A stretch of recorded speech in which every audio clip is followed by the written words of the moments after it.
Hey you guys, welcome to the show. We've all been there, right? You book a flight, you're super excited, but then you get to your seat and it's not great. But what if I told you there's a secret, a way to hack the system? Choosing the right airplane seat is an art form. It can literally change your entire trip. We're about to turn you into the sensei of seat selection, the master of the cabin map. So today we are going on a journey, a deep dive into the world of airplane seats. It's the ultimate seat selection showdown. You'll know exactly where to click to get the best possible experience for you. It's all about matching the seat to your travel style.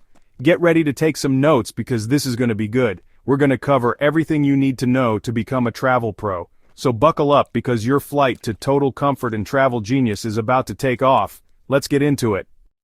Let's talk about the legendary Bulkhead seat, the first row in economy. The number one reason people love it is legroom. It's fantastic. There's no seat in front of you. You can stretch your legs out. It's a game changer, especially if you're tall. Families, listen up. The Bulkhead is your best friend. That open floor space is the perfect play area for a little one. Plus, this is often where the airplane bassinets are mounted. Your baby gets a little bed, and you get your arms back. You have this little semi-private pocket of the cabin all to yourself. The Bulkhead sounds perfect, right? All that legroom and privacy.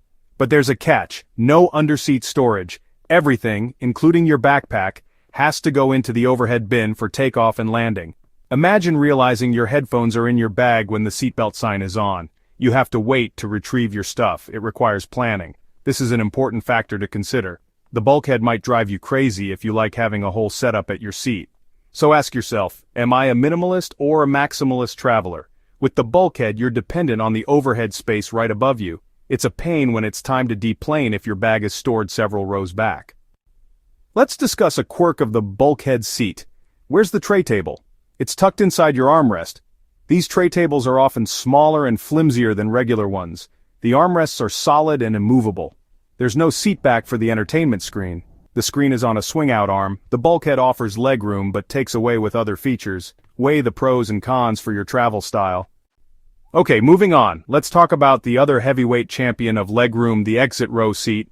Oh yeah, this is the one. If the Bulkhead seat is the VIP section, the exit row is like having your own private lounge area. The amount of space you get in an exit row is it's insane, it's fantastic. We're talking stretch out and take a nap kind of legroom. You will never, ever have to worry about your knees hitting the seat in front of you. This is the ultimate seat for anyone who feels cramped on a plane. Tall people, people who just like to move, people who can't sit still, this is your paradise. You can cross your legs, uncross them, stretch them out, do a little seated dance routine, and because there's so much space, it's also incredibly easy to get in and out of the row. The exit row is often seen as the ultimate economy class hack, and it is worth every single penny of that fee, I promise you. The exit row is the king of legroom. The legroom is amazing, but there's a reason for all that space. It's an emergency exit, and sitting there comes with a serious responsibility. You're a key part of the plane's safety plan, and must be willing and able to operate that door, if told to. The flight attendant will brief you, confirming you understand the duties. In an emergency, you get that door open so everyone can get out safely. If that makes you nervous, the exit row isn't for you. Before selecting that seat, have an honest conversation with yourself. With great power comes great responsibility. So you're in the exit row. First, the recline, or lack thereof. Many exit row seats don't recline to keep the exit path clear. Another thing, temperature. The area around the exit doors can get really cold, so come prepared with layers. Let's recap. Pros: legroom for days. Cons: emergency responsibility, seat doesn't recline, and it might be chilly. The exit row is a commitment. Choose wisely. Let's talk about the window seat. You're getting your own private IMAX theater at 35,000 feet. It's a front row ticket to the greatest show on earth. You get to see cities light up at night or watch the sun rise over a blanket of clouds. The window seat is your personal fortress of solitude. It's your little corner of the world where you are the master of your domain. You get a solid wall to lean against, perfect for catching some Z's. You are the lord of the shade. Feeling the sun? Slide it down. Want to see the view? Slide it up. It's for the dreamers, the photographers, the nappers, and the people who just want to be left alone. You get the view, you get the wall, you get the peace. The window seat is basically business class for sleeping in economy. That solid wall is your best friend on a long-haul flight. Wedge a pillow in there just right, creating a perfect little nook for your head. The window seat eliminates all the stress of trying to sleep upright. It's like finding the quietest corner in a loud, crowded party. Being in that corner spot makes you feel more secure and less exposed. It's better, deeper, more restorative sleep on the plane. So the window seat is a non-negotiable. It's the key to a successful trip. Here's a window seat secret, especially the ones over the wings. The area over the wings is the plane's center of gravity, like the middle of a seesaw. When you hit turbulence, the front and back feel bumpy. But in a window seat over the wings, the ride is smoother. This helps nervous flyers. This spot can also be quieter, insulated from jarring noises. When booking, think strategically. Aim for that sweet spot right over the wings for a less turbulent, less noisy journey. Now, let's talk about the aisle seat. The aisle seat is your ticket to freedom. It's for the movers, the shakers, the people who cannot be contained.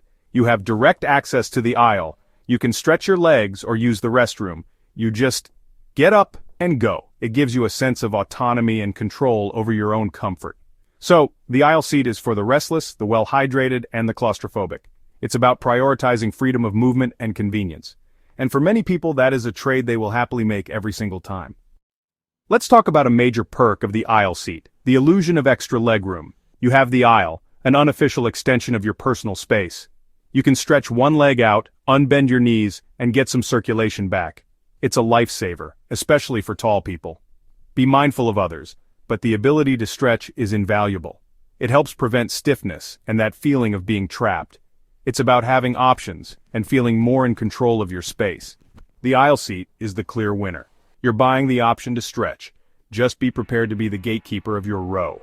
The aisle seat has its downsides. You're in the line of fire from the beverage cart. Your elbow, shoulder, or knee are potential casualties. Everyone walking down the aisle seems to use the seat backs for balance. People with giant backpacks might smack you in the face. You're the designated getter-upper for your seatmates. The aisle seat is a trade-off. You get easy access, but sacrifice peace and personal space. Weigh the pros and cons. For many, it's worth it. For nervous flyers, the seats directly over the wings are a pro tip. This section of the plane is built around the wing box, the plane's center of gravity. It's the most stable part of the aircraft. Think of a boat. The middle is more stable. It's the same principle on an airplane. Pure aeronautical physics working in your favor. This is also your magic spot for anyone who gets motion sickness. It can be the difference between a miserable flight and a comfortable journey. So this section is your sanctuary. Let's geek out for a second on why this works. An airplane rotates around its center of gravity. When the plane encounters turbulence, the movement is most exaggerated the further you are from that central pivot point. The tail and the nose swing the most. The middle, where you are, barely moves in comparison. It's brilliant. The G-forces are all dampened in the middle of the aircraft. You're insulated from the worst of the turbulence. On an airplane, the sweet spot is where the ride is the smoothest. This knowledge can be incredibly empowering for anxious flyers. When you know that turbulence is a normal part of flying and that you've chosen the most stable seat on the plane, it can reframe the entire experience. See it as a strategic map for your comfort. The seats over the wings are in the stability zone. They are your ticket to a less bumpy flight. Are there downsides to sitting over the wings? The view might be, well, the wing. Another thing is the noise. On most modern commercial jets, the engines are mounted under the wings. Also, the over-the-wing section is often where airlines place the exit rows. Ultimately, choosing a seat over the wing is about prioritizing. If your number one goal is to minimize the feeling of turbulence, then this is the best place for you on the plane. But if you're a photographer or someone who needs relative quiet to work, you might want to weigh your options. Now we're entering the big leagues, lie-flat seats. This isn't just a seat, it's practically a hotel room cruising at 35,000 feet. Instead of a chocolate factory, you get a full-on bed in the sky. Your seat transforms into a fully horizontal bed. On a long-haul flight, it's prime sleeping time. You arrive feeling rested and ready to go. It's the kind of luxury that makes you actually look forward to flying. But wait, there's more. It's not just about the bed, although the bed is pretty fantastic. We're also talking about privacy. Privacy. In a world where we share everything, having your own little bubble on a plane is the ultimate luxury. These lie-flat seats often come in their own little pod or suite. You're not just sitting next to a stranger, you're in your own little world. You can close a door or pull a screen and suddenly, you're in your own private cocoon. This level of privacy is incredible. You don't have to make awkward small talk if you're not in the mood. You can just exist in your own space. It's perfect for introverts, for people who need to focus, or for anyone who just wants to be left alone to enjoy their flight in peace. It's your own personal sky lounge. When you're in one of these seats, you're not just a passenger, you're a guest. The menu isn't just chicken or pasta, it's a multi-course meal designed by a celebrity chef. It's like dining at a fancy restaurant, but with a way, way better view. You feel pampered, you feel special, you feel like you could get used to this. You're not just buying a plane ticket, you're investing in an experience. It's the kind of thing that turns a necessary evil, a long flight, into a genuinely enjoyable part of your trip. It's just perfect. Okay, let's address the elephant in the room. Or maybe the elephant in the first-class cabin. These seats are not cheap, let's be real. Flying in a lie-flat seat is an investment, a significant one. It can cost several times more than an economy ticket, sometimes even more than a small car. It's definitely a splurge. For most of us, it's not something we can do for every single flight. It's a special occasion kind of thing, like a honeymoon, a milestone birthday, or that one time you win the lottery, or, if your company is paying for it. That's the dream right there. But here's the thing, you can be strategic about it. Keep an eye out for deals and sales. Sometimes airlines offer surprisingly good prices on business class tickets, especially if you're flexible with your dates. Another great way to snag one of these seats is by using frequent flyer miles or credit card points. It might take some time to save them up, but cashing them in for a lie-flat experience on a 15-hour flight is one of the most satisfying things you can do.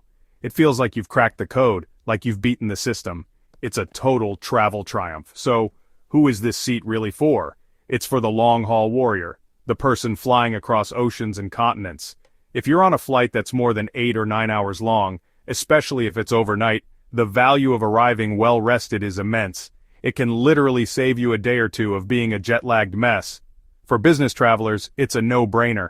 Arriving refreshed and ready for a big meeting can be the difference between closing a deal and not closing a deal.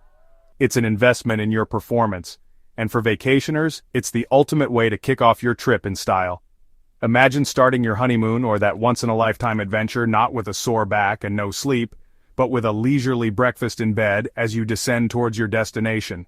It sets the tone for the entire trip. So yes, it's a luxury. But for the right flight and the right person, it's a luxury that is absolutely 100% worth it. It's the dream, the absolute dream.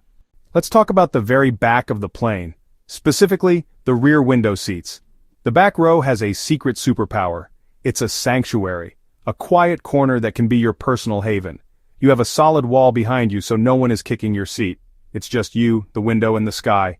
You often get a little extra space, a perfect spot to stash your pillow or jacket. This spot is perfect for introverts or anyone who wants to be left alone. If your goal is to put on your headphones, open a book, and not speak to anyone, this is your seat. And let's not forget the view. Sometimes the view from the very back can be the most dramatic.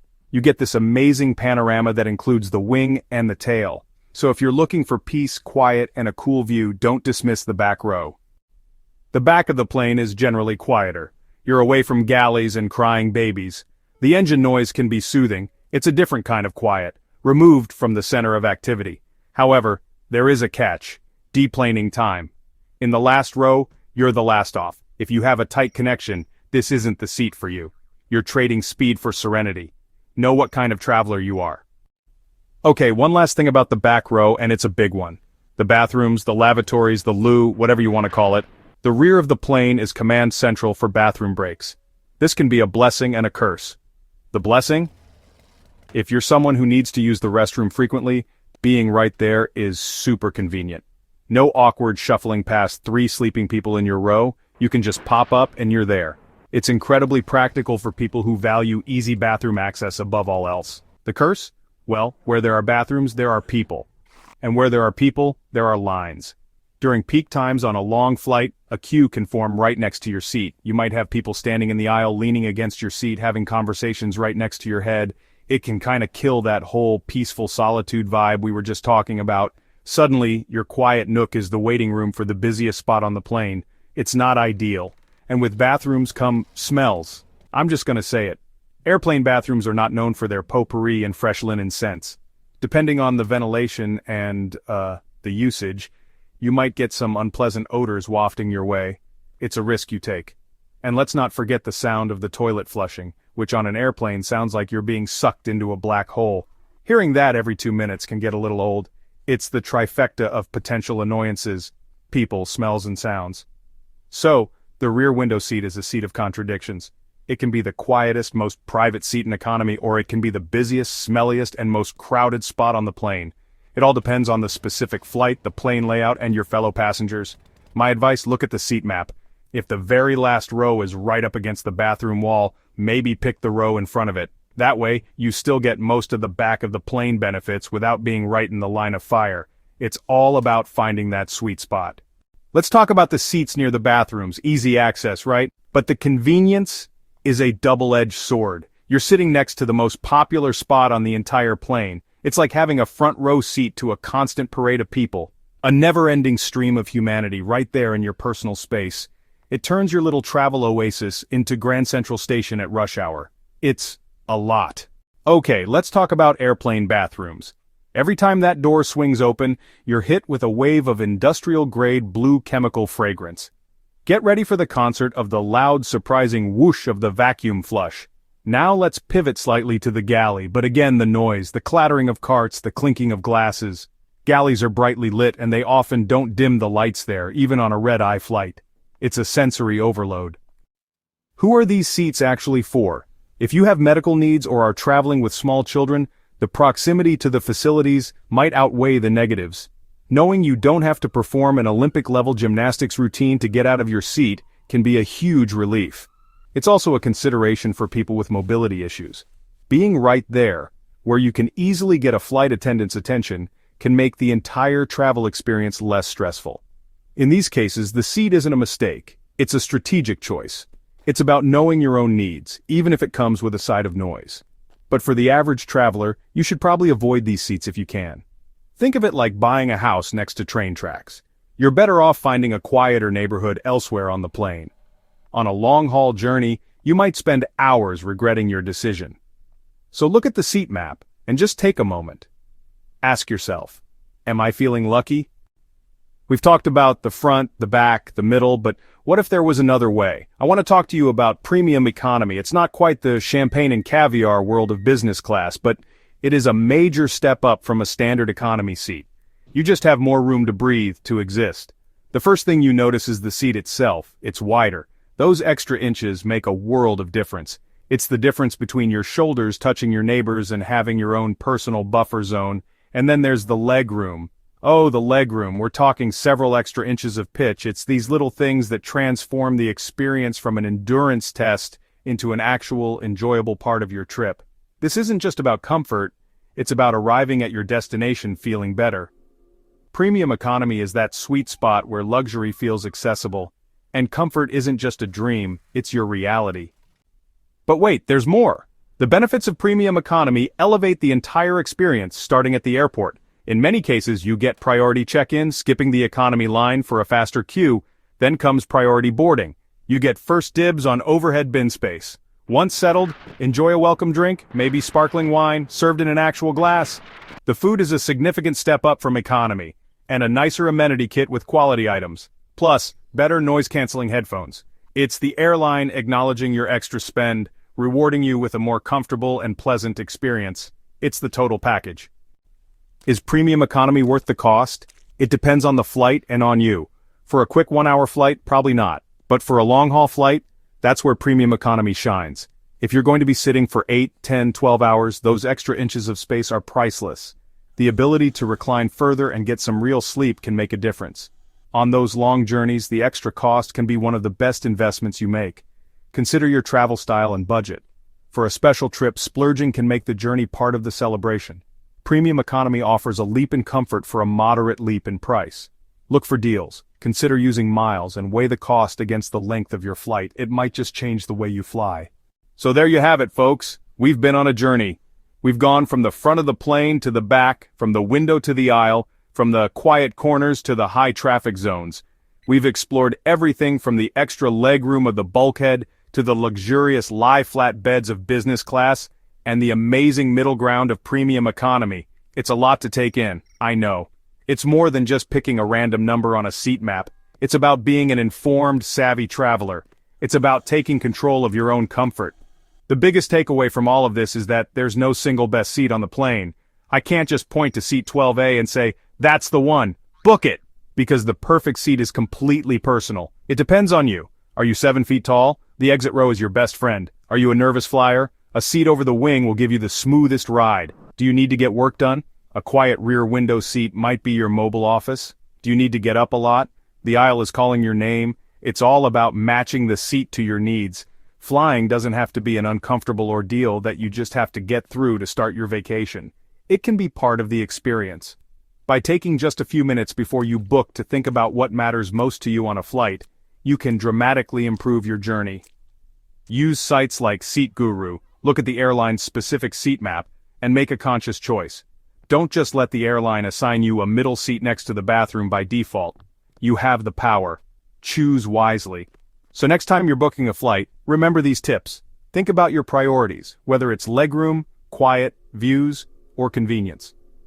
A little bit of planning goes a long, long way to ensuring you have a much more pleasant, comfortable, and enjoyable time in the sky. Thank you so much for watching, and here's to better journeys for all of us. Choose smart, fly better, and make the most out of every single flight.